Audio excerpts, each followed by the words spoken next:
Hello guys and welcome to part 11 of my Python tutorial. तो इस video में हम पाइथन लूप कंट्रोल स्टेटमेंट्स और इटरेटर और जनरेटर के बारे में जानेंगे। तो सबसे पहले loop control statements. Loop control statements में तीन स्टेटमेंट्स हैं, एक है ब्रेक, एक है कंटिन्यू और एक है पास।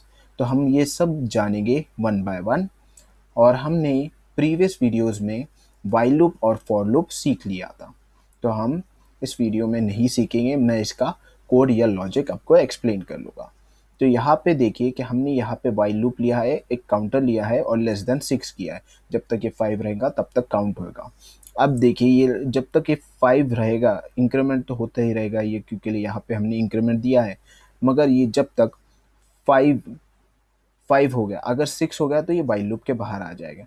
मगर यहाँ पे हमने इफ कंडीशन दिया है और यहाँ पे काउंट दिया है। अगर काउंट एग्जैक्टली इक्वल टू 3 रहा तो ये ब्रेक हो जाएगा। मतलब इसका मतलब क्या है कि अगर काउंट 3 हो गया तो ये वाइल लूप के बाहर आ जाएगा, 4 नहीं होगा, 5 नहीं होगा। तो ये ब्रेक है जो ब्रेक बाहर कर देता है लूप के, फॉर लूप के या वाइल लूप के।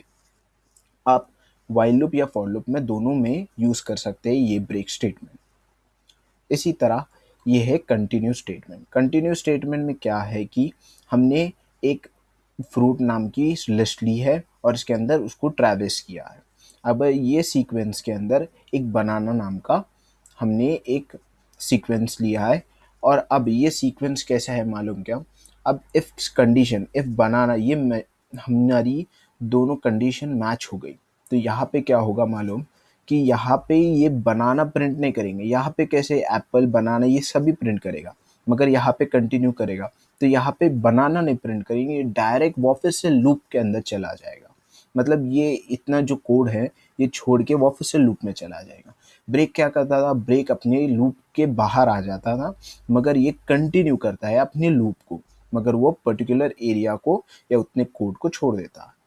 पास क्या है? पास बेसिकली बहुत इजी है, कुछ नहीं है। एक पर्टिकुलर सैंपल ऑफ कोड है जो हम रन नहीं करना चाहते, इससे कुछ फ़र्क नहीं पड़ता है। जैसे हम बाद में सिंटैक्टिकल कोड बाद में डालना चाहते हैं तो हम ये पास इस तरह यूज़ होते हैं। तो इसमें कुछ कुछ ज़रूरत नहीं है। तो अब हम इस कंट्रोल स्टेटमेंट्स को रन कर लेंगे। तो सेव कर ले सबसे पहले और इसे रन कर ले।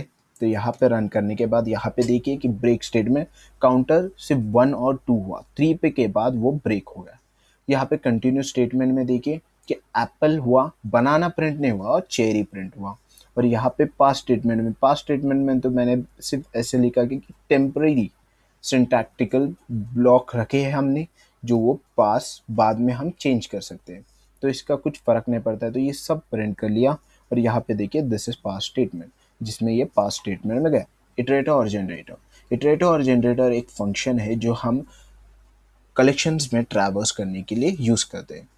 तो बेसिकली यहाँ पे हमने एक लिस्ट वन नाम की वेरिएबल बनाया और उसके अंदर एक लिस्ट स्टोर की है। और यहाँ पे एक इटर फंक्शन यूज़ किए है जो इटरेट करता है लिस्ट में या कलेक्शंस को, और उसे इट में सेव किया है हमने। यहाँ पे नेक्स्ट फंक्शन यूज़ किए है हमने, जो नेक्स्ट फंक्शन क्या करता है कि हमें ना उसमें की इटरेट की नेक्स्ट वैल्यू एक्सेस कर सकते हैं। तो यहाँ पे हम 3 बार प्रिंट किए, तो यहाँ पे 1 2 3 सिर्फ प्रिंट होगा। ओके, तो अब हम इस प्रोग्राम को रन कर ले। तो यहाँ पे देखिए 1 2 3, अगर यहाँ पे हमने इटरेट हर एक डाल दिया और नेक्स्ट कर दिए, ओके, और यहाँ पे रन कर लेंगे तो यहाँ पे देखिए 1 2 3 4, ओके।